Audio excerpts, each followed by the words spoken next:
All right, council meeting of June 2nd, 2020 is now called to order. Please rise for the Pledge of Allegiance. And we'll have James Bode lead us. I pledge allegiance to the flag, United States of America, and to the republic for which it stands, one nation, under God, indivisible, with liberty and justice and for all. justice for all.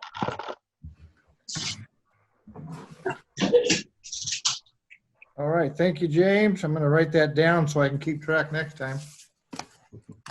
Donna, will you please do the roll call? Yes, I will. Mayor Dorsey, Here.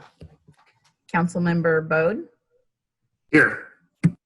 Councilmember Schmidt, Here. Councilmember Inesco, Here. Deputy Mayor Peterson, Here. Councilmember McDowell, Present. Councilmember Feast. Here. Did I All right. get everybody? Is that it? All right, let's move on. Do we have any changes to the agenda tonight? Either from council or from Jim? I have no late changes, Mr. Mayor. All right. Anyone else? No? All right. Hey, Jay, how you doing? Do we have a motion to approve the consent agenda as published? So moved. In a second? Second.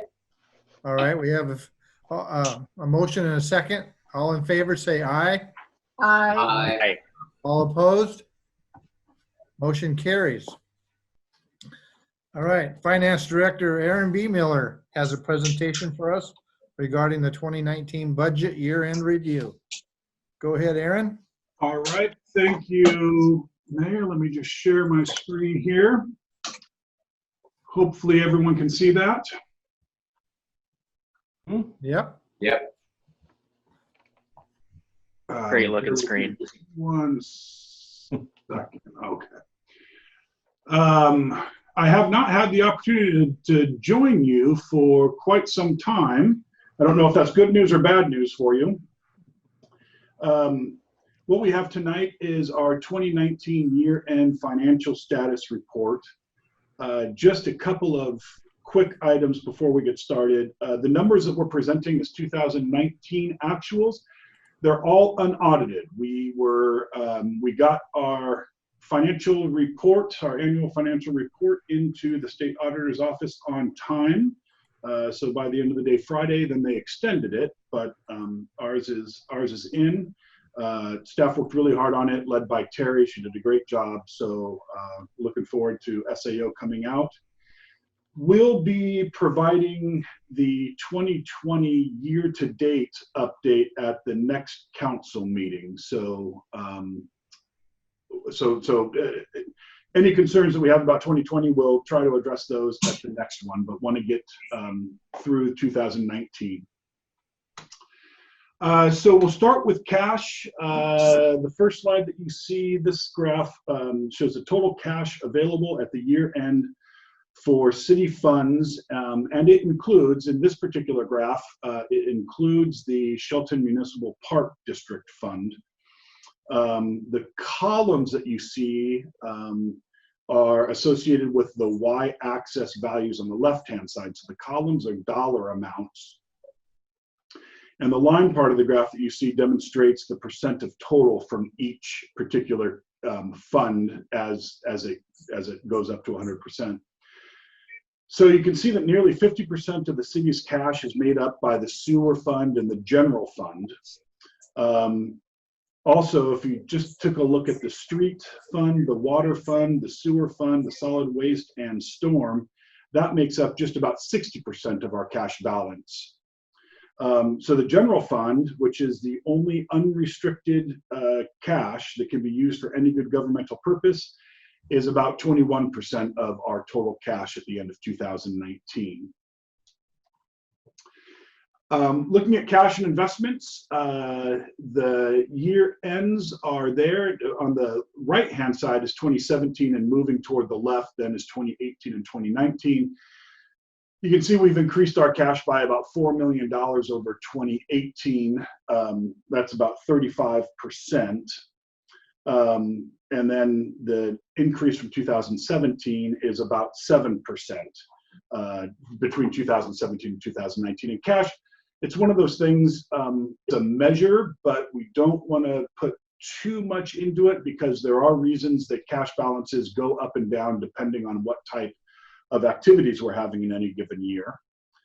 The pie chart on the right then is our mix, our 2019 mix of cash. And so you can see that we have about 23% of our cash in our key bank account, a large amount, nearly 62% in the LGIP, and that is the local government investment pool.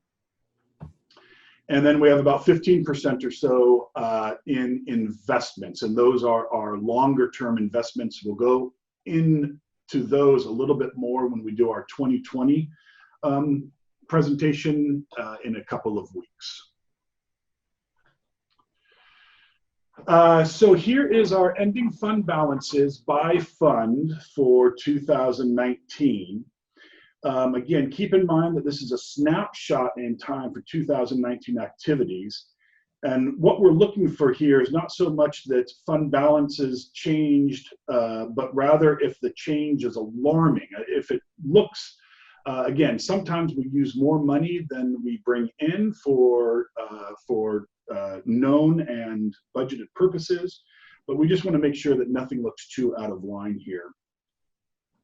And what you can see, a couple of the big ones in the sewer fund as well as the capital improvement fund. If you look all the way to the second from right column, that's the dollar change between the 2019 beginning fund balance, and then we have our actual revenues as unaudited, but our actual revenues.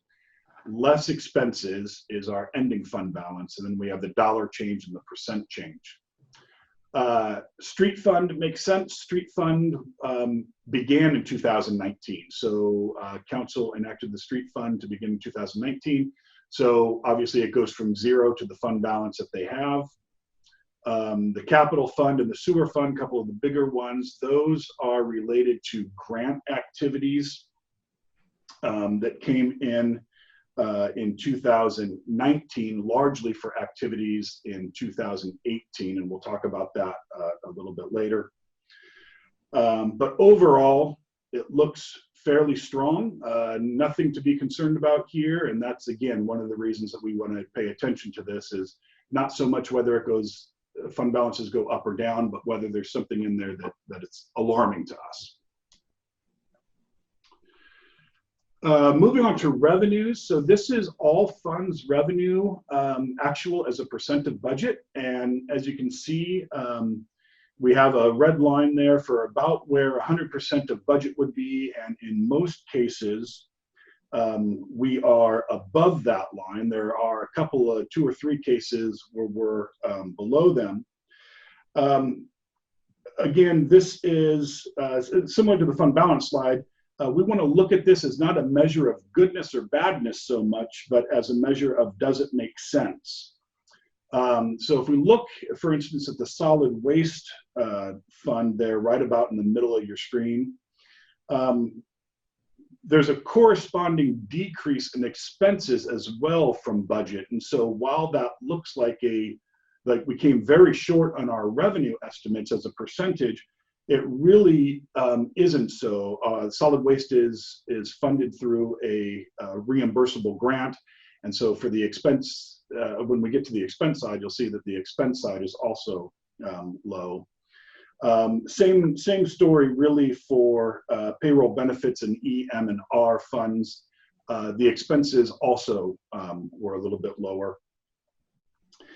So this is a good example of looking at the payroll benefits fund on the fund balance slide, which I'm sure you won't remember, but the 2019 actual expenses for the payroll benefits was about $112,000. And the fund balance slide shows a fund balance of roughly $140,000. So as we look at this, what we need to bear in mind is that we probably don't need to carry a fund balance of 125% in the payroll benefits fund as an example. So what we want to look at is as we continue to budget out a few years, do we kind of hedge back a little bit on the transfers to the payroll benefit fund until we meet some kind of normalcy or some level of fund balance that makes a little bit more sense. Also important to keep in mind is that the city is cash-based, which means that expenses are accounted for when payment is made, not when they are incurred, and revenues are accounted for when payment is received, not necessarily as earned. So in some cases, the sewer fund is a good example. In 2019, we received reimbursable grant revenue that was earned in 2018 and is showing the revenue in 2019 when we actually received the money, and therefore we're showing about 110% of budgeted revenue there.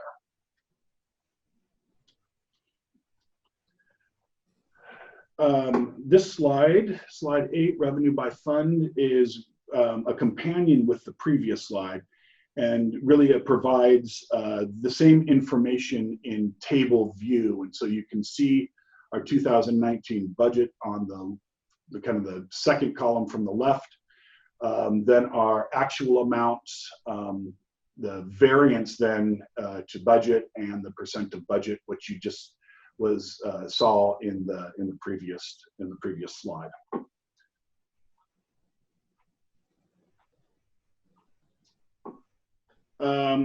Revenue by fund, comparison by year. Excuse me. This slide provides information on total revenue by year, but this, as with the previous two slides, needs to be taken a little bit with a grain of salt. Grant receipts in 2019 account for roughly $4.5 million of the 7.5 total increase, and those are one-time revenues for projects where the expenses were incurred in 2018. So again, what we want to look here is, does anything alarm us or look out of place? Really, at this point in time, it doesn't. Again, the street fund is showing 0 in 2018. It was created in 2019, so that accounts for the large difference there.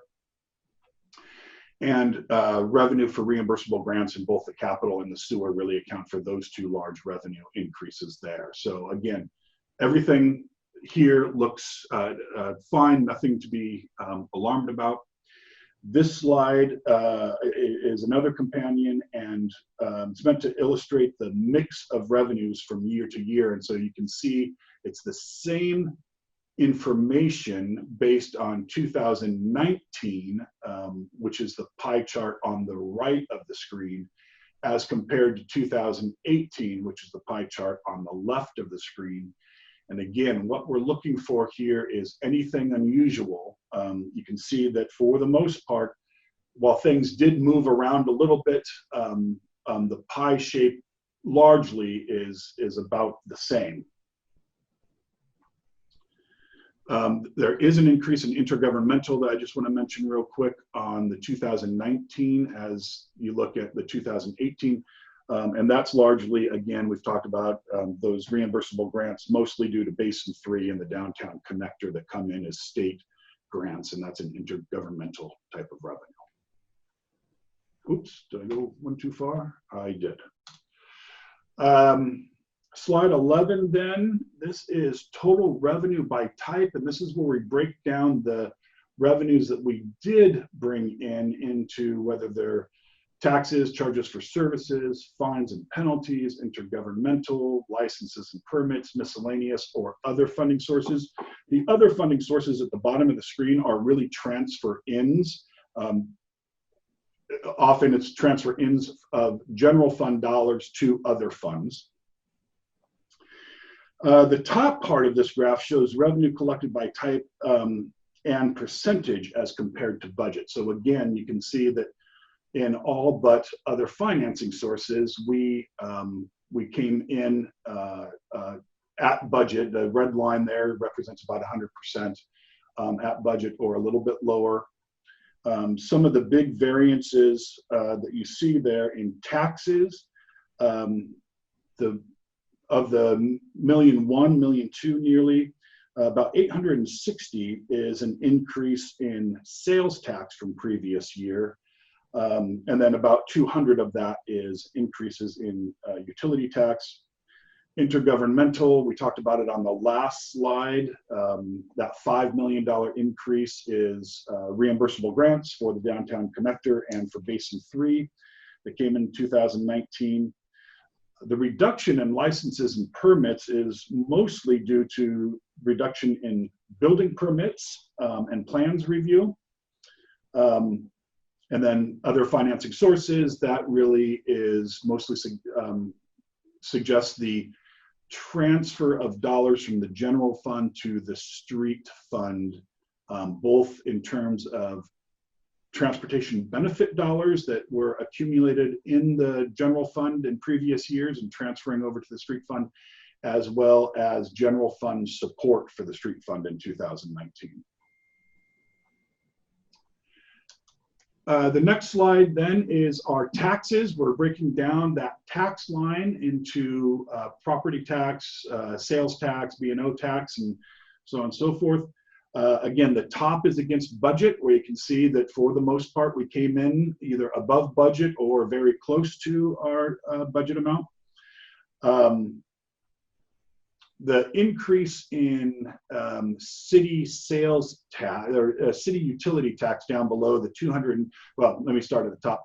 We talked a little bit about the 806 in retail sales. That was the increase over 2018 there. The city utility tax, that is mostly due to solid waste utility tax that has come in. Back when we made the agreement to transfer that service to Mason County, they essentially gave us an upfront amount for utility tax, and as they collected that amount, it came off of the amount that they gave us, and so now we're starting to receive that money again, and so that's the driving force behind that. Let's see. All funds, again, this is just another way to view this. All funds tax collection by percent and type. What we want to do is we want to look to see if there's anything unusual, and as you can see, for the most part, the numbers have stayed pretty consistent between the 2 years, 2019 again on the right-hand side, 2018 on the left-hand side.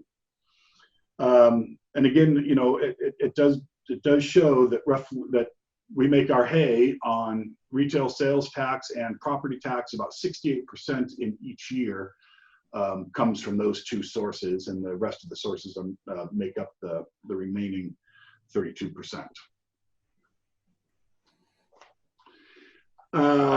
Showing the general fund. So the previous slides were showing all funds, which included the general fund, and wanted to show you just the general fund by itself. Same slides as you've seen, or at least same view of slides. The top part is total collections by percent as compared to budget. And then down on the lower part is the table, which kind of shows in value form what that graph shows, but it compares to actual revenues from previous years. We talked about taxes. That's the sales and use tax that has gone up. Charges for goods and services. A large part of that is Metropolitan Parks reimbursement for parks and recreation services. The large decrease in the intergovernmental revenue in the general fund is mostly due to the TIB streetlight grant, as well as the motor vehicle fuel excise tax that used to be collected in the general fund, but then in 2019 is now collected in the street fund. And again, licenses and permits, or that decrease that you're seeing there, is largely due to building and permit fees activities.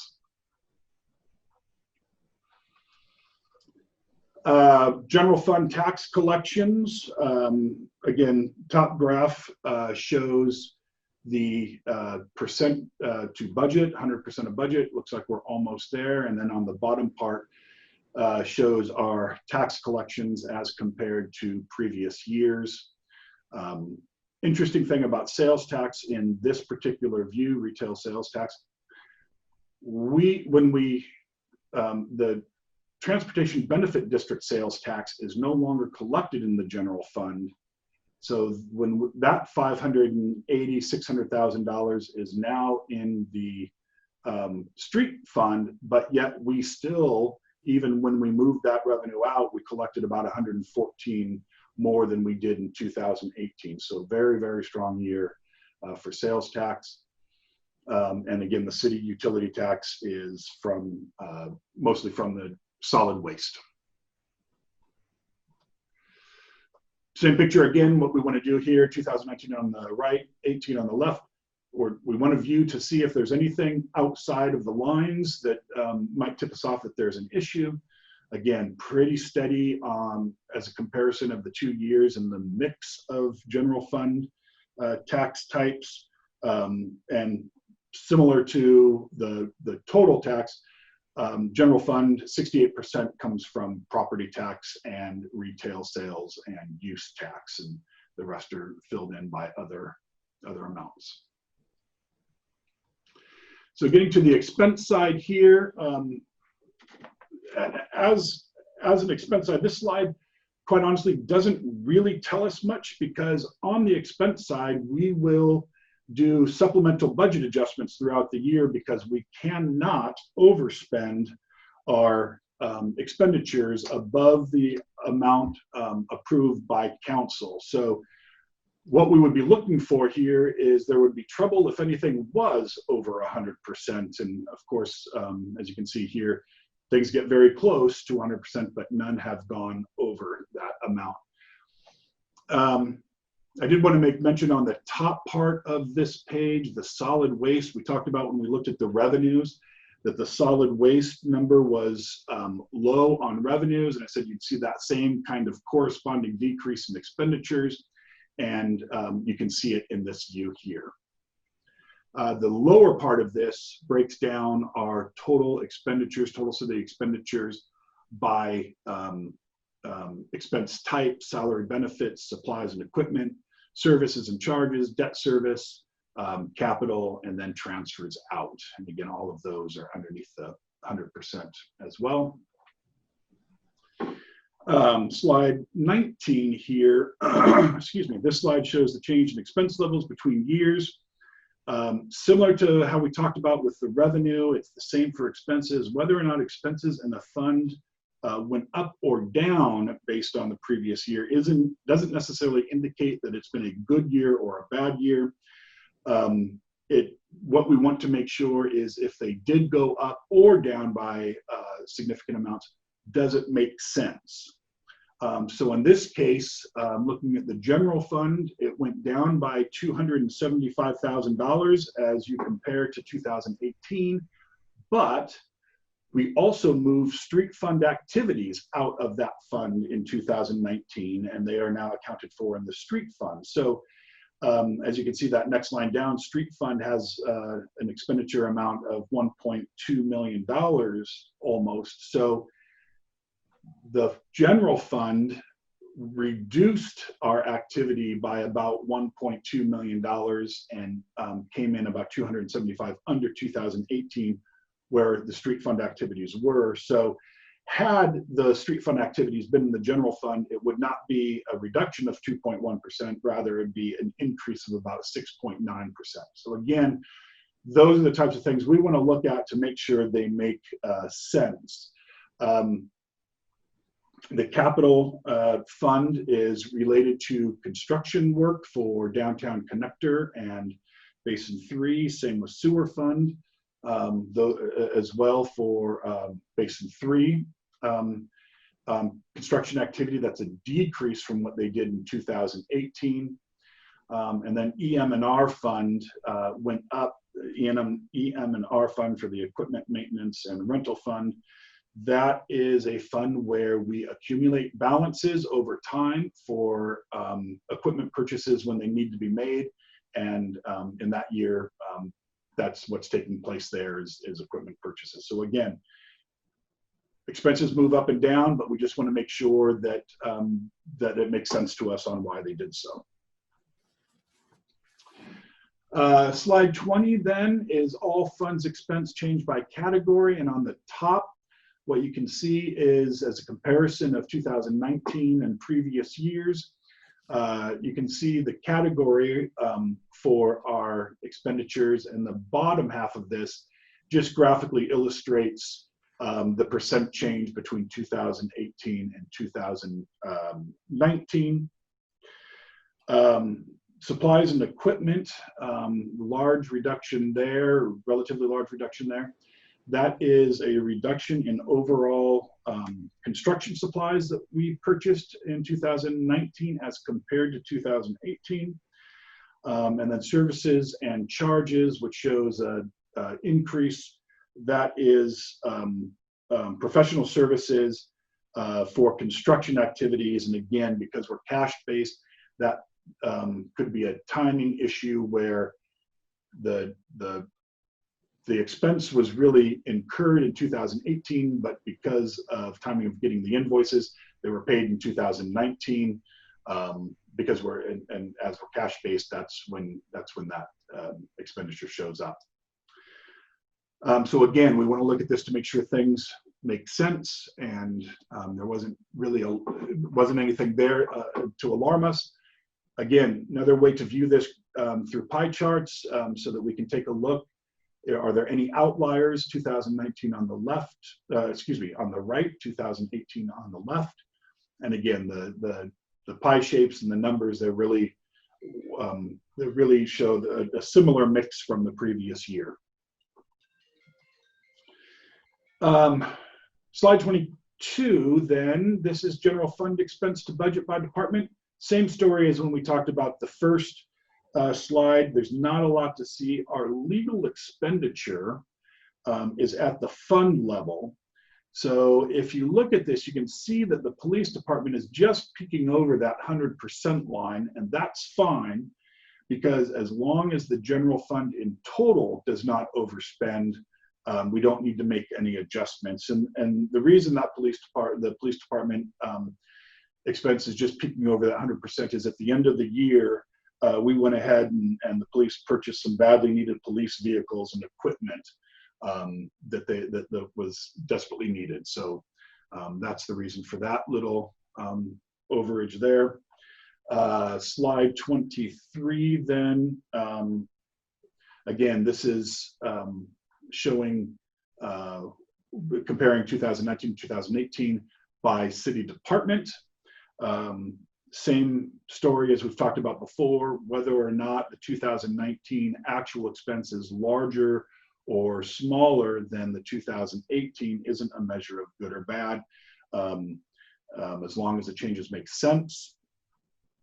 In admin services, we added mid-year, if the council will remember, we added a position, the payroll position, into that fund or into that department.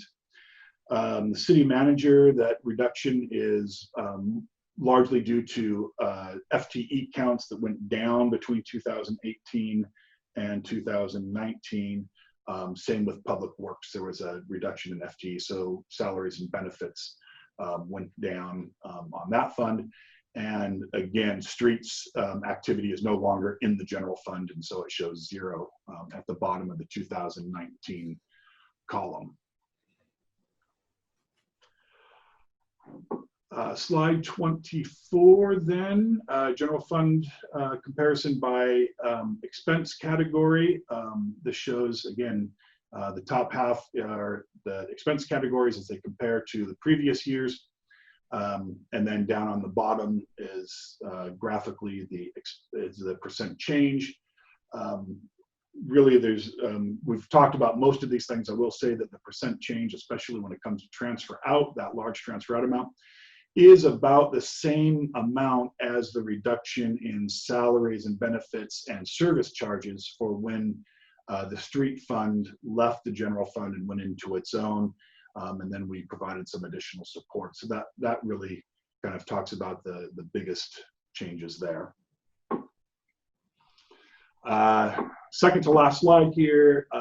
Again, we want to look at this graphically to see if there are any outliers. 2019 mix of general fund expenses on the right and 2018 mix of general fund expenses on the left. For the most part, there isn't a large change. You'll see that the salary and benefits in 2019 decreased a little bit, and the transfer outs increased. We talked about that on the last slide, that's largely due to the moving street fund into its own special revenue fund and out of the general fund. So really the overarching story of this is that there's really no surprises in our 2019 financial activity. Fund balance levels increased by 35%.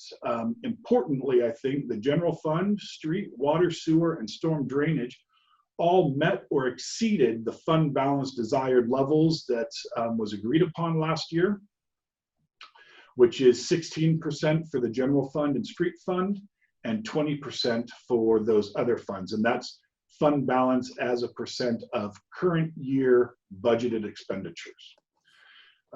Tax revenue, especially sales and use tax, were strong again in 2019, bolstered largely by construction activity. We talked about that quite a bit last year. Our 2020 adopted budget does adjust for a normalization of construction activity back down closer to 2017 levels. Total expenses increased by 2.6% from 2018 levels, while the general fund expenses decreased by 2.1%. We talked about reasons behind that. Salary and benefits overall only increased by 0.4% from 2018. And our 2019 financial activity has placed the city in a much better financial position to be able to work through the impacts that are taking place in 2020, directly in relation to COVID. And we will be talking about that at our next council meeting. So unless there are questions, I will stop sharing. I'm happy to answer any that you might have. Anyone have any questions? I have a statement, I guess, is that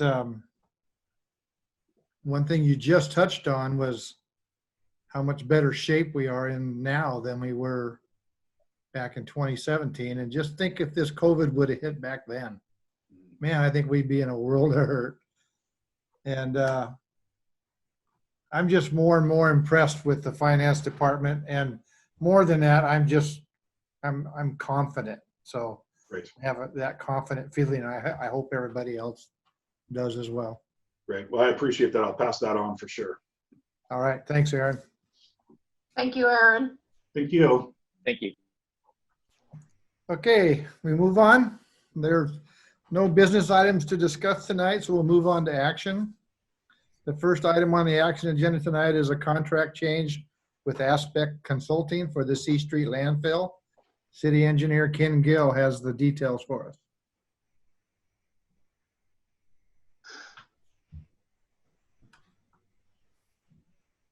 Yeah, there he is. Okay, Ken.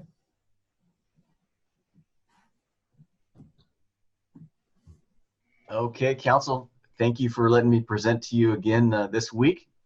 So this is kind of a lot of a repeat of what we talked about last week. Brooke was really kind and updated the presentation that we did, and which is kind of the next topic we'll talk about. But really what this is in front of you keeps Aspect Consulting working on closing out our landfill. And I'm kind of excited about it because I kind of feel like we're really at a point where you should get excited and celebrate, because we've done a lot of field work, done a lot of sampling with outside contractors and also our own staff, and have now got a document in front of Ecology that they've blessed and is now out for public comment. So I can zip through these slides, but they're real similar to, or that they're identical to the ones that I shared with you last week.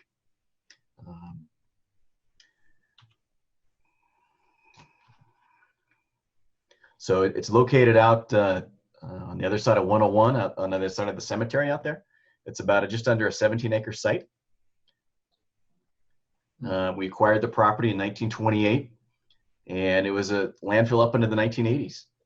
So in 2016, we signed an order with Ecology to clean it up, and we selected Aspect Consulting. Particularly Carla Brock gets all the praise for doing the lion's share of the work to complete that work for us.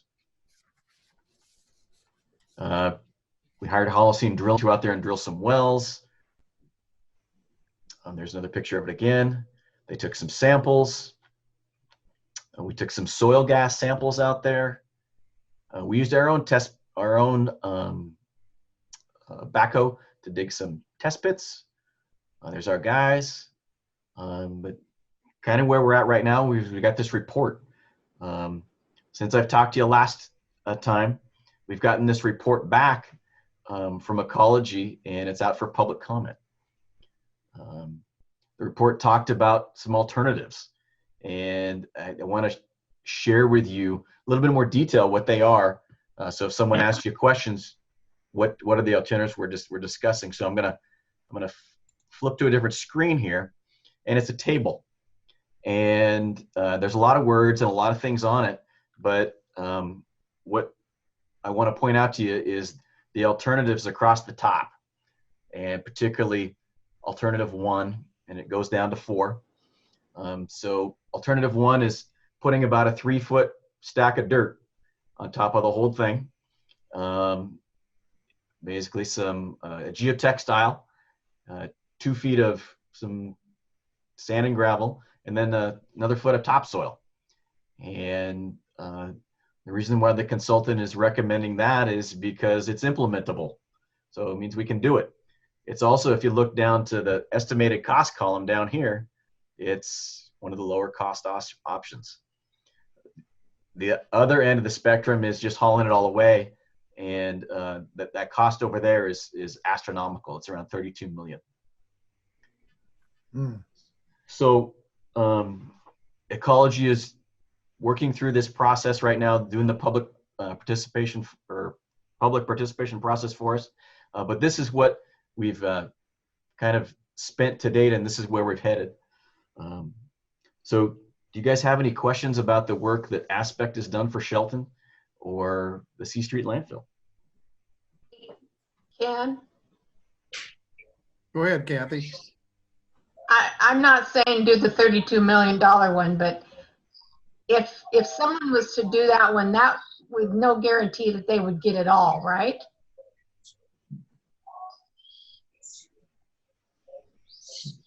Kathy, I think that would be a really tough one to implement. It'd be a Well, I know. I'm tough just one to saying, sell just because of the cost. yeah.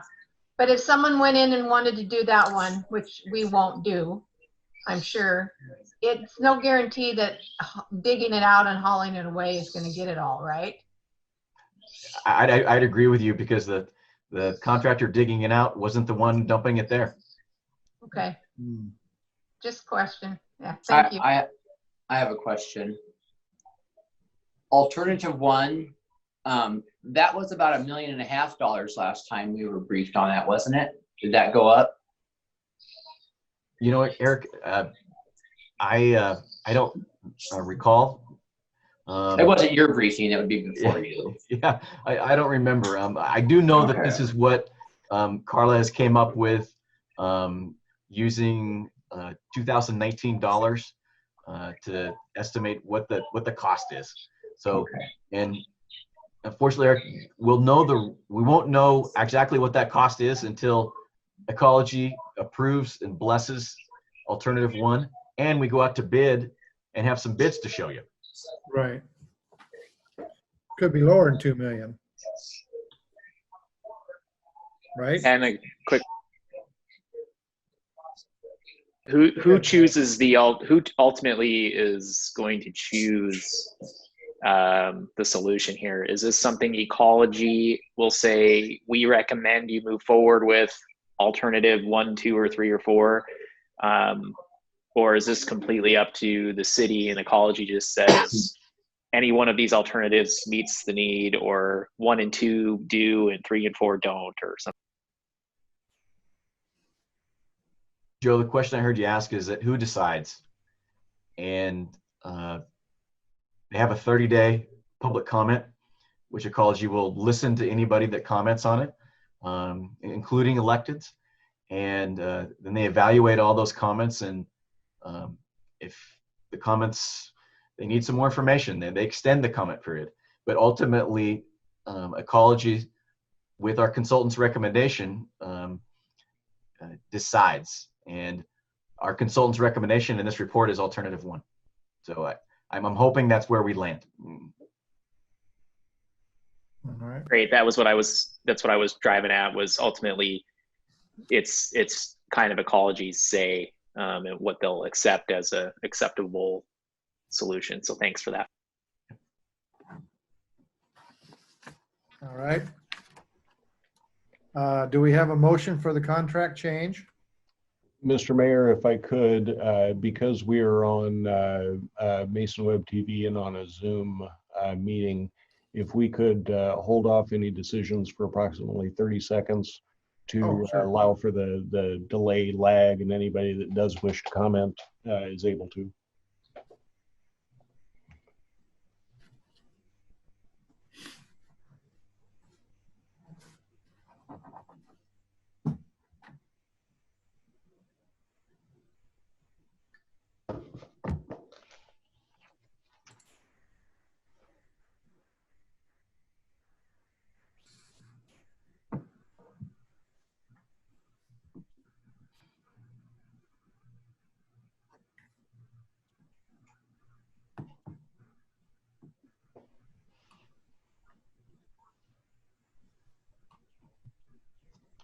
That's 30 seconds now, Mr. Mayor. All right. Thank you, Donna.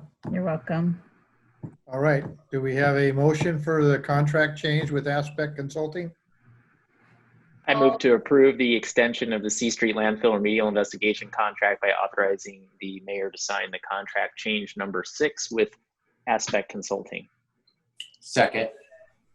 Okay, we have a motion and a second. Any council members have anything else they want to add to that? Just want to make a comment that this is a no-cost contract extension. Okay.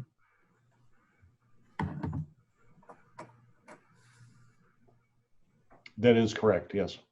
Oh, I'm sorry. I thought she was going to have a comment. I just wanted to be clear that this is a no-cost contract extension. Yes. Yes. Yeah. That's correct, Jeff?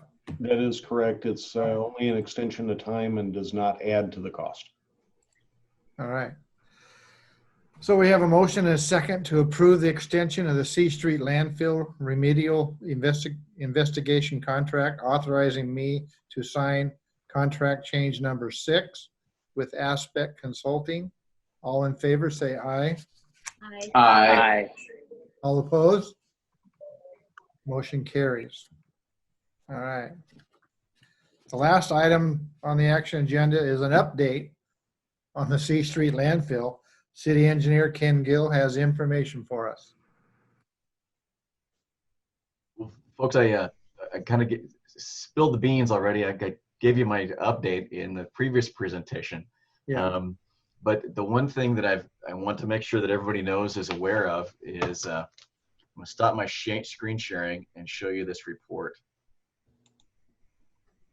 So in my hands is the public review draft remedial investigation and feasibility study report.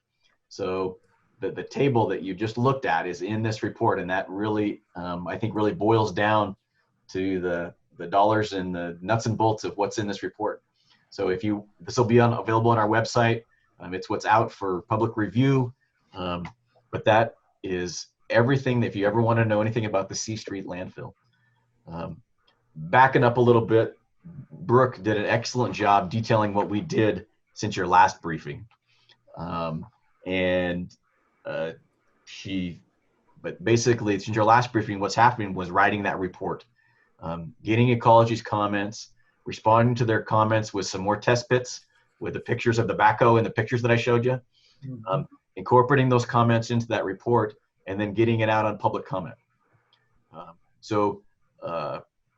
It's a lot of work on your public works crew staff time out there running equipment, doing locates, and then a lot of consultant time digesting and cranking all that data to get it into Ecology's format and getting them to review it and getting comments back. All right. Well, be sure to give Brooke some kudos for that, would you? I'll be sure to pass that on. And the crew. Yes. All right.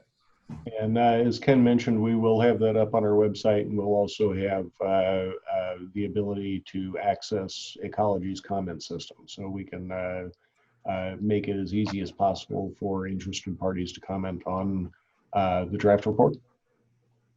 And if we have any more needs to dig any test pits, Councilmember Onisco has volunteered to take his shovel out to the C Street site and dig whatever you need. All right, Eric. I don't think I own a shovel. I'm sorry. All right, so there's no action on this particular item, so we can move on to administrative reports. Jeff, will you give us your manager's report, please? I will, Mr. Mayor. Thank you, members of council, deputy mayor, and members of council, and any of the public that may be joining us this evening. I had a couple of public comments that I wanted to make sure that were relayed to council, and then I had several items that I wanted to talk about as well. So first, I received an email from a Mr. Ronald P. Glowen, and he wrote and asked that I relay this to you. He said, "Hello, I am reaching out to the City Council out of grave concern over the killing of George Floyd and other killings that like it that happen month after month and year after year in our country. It is a national issue that plays out in our communities. We need leadership from local officials like you to prevent tragedies like George Floyd's death from happening here in our city. I ask you to take action to make sure every person in Shelton can feel safe and be treated with respect and free of discrimination when interacting with every city employee. I also ask that you work to make sure that the underrepresented members of our community are seen and heard when developing codes, policies, and designing how city services are delivered. Honestly, this is hard work that never stops, but it is the right thing to do, and it has never been more important for the safety and well-being of everyone in our community. Signed, sincerely, Ronald P. Glowen." So I wanted to make sure that the council saw that. Secondly, I had a email. I just received this at about 5:30, by the way, this evening, which is why it wasn't relayed to you directly through email. The second message I received was from our partners at the EDC, the Economic Development Corporation. They write, Jeff Knighton, Mayor Dorsey, and Chief Moody. We wanted to take a moment to comment on the peaceful protest in downtown Shelton this past Sunday. We're thankful to the residents and individuals that participated in the march, and thankful there were no negative impacts to our community or our already struggling downtown businesses.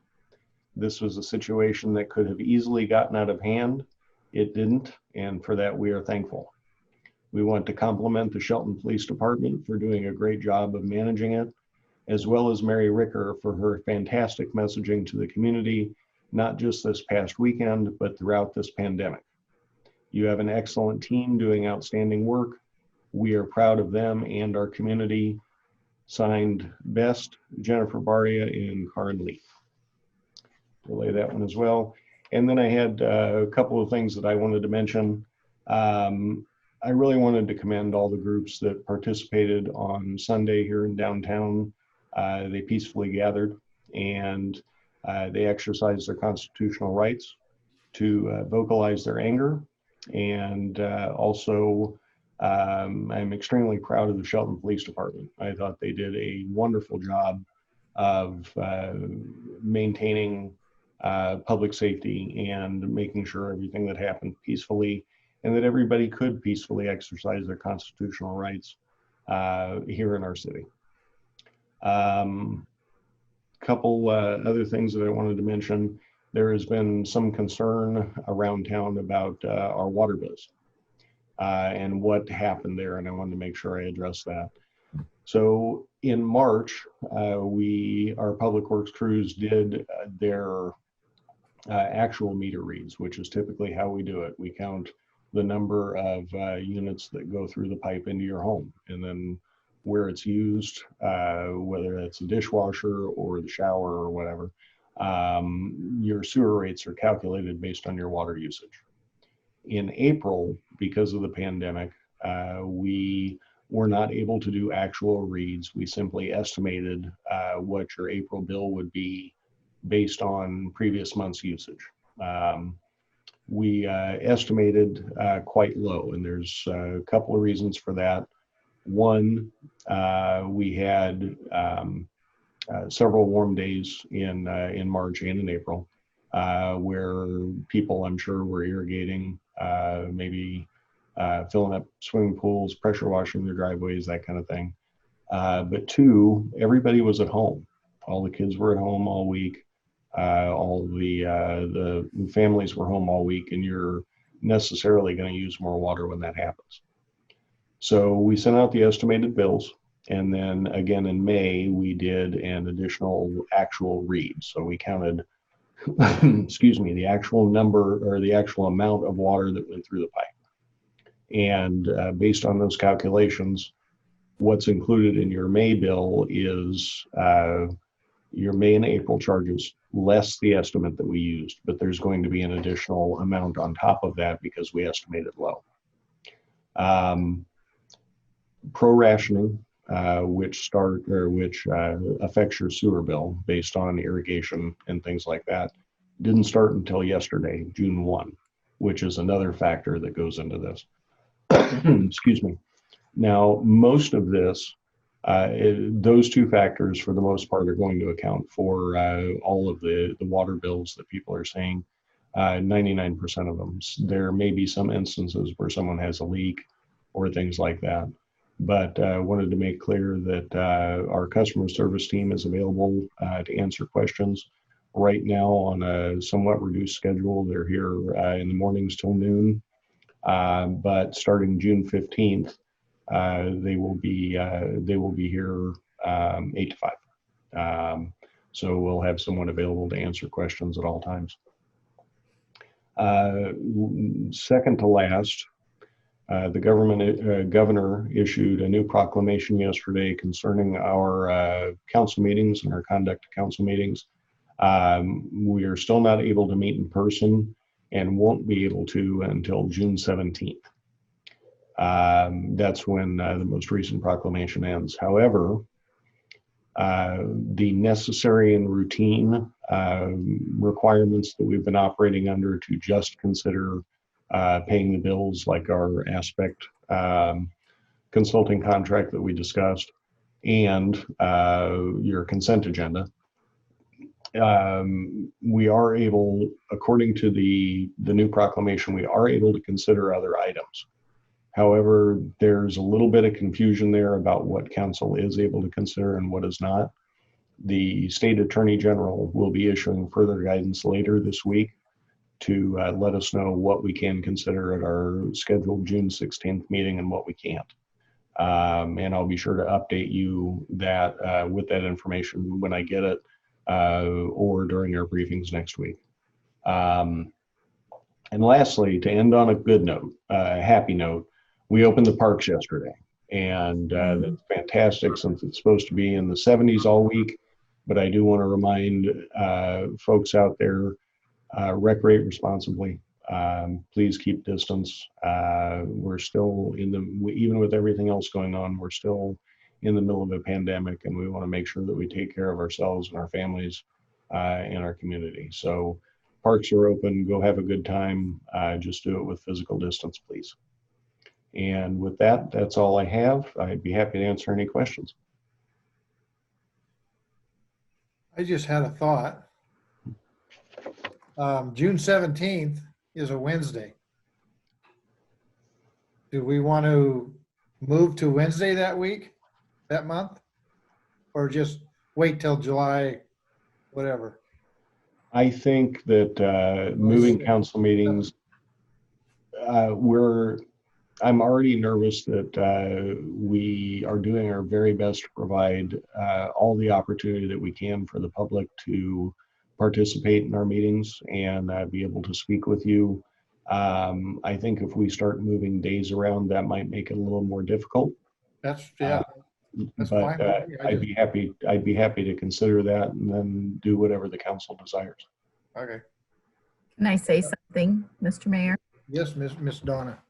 I think that the proclamation goes through 11:59 PM on the 17th, so we'd have to go. I don't want to Ah, meet you guys.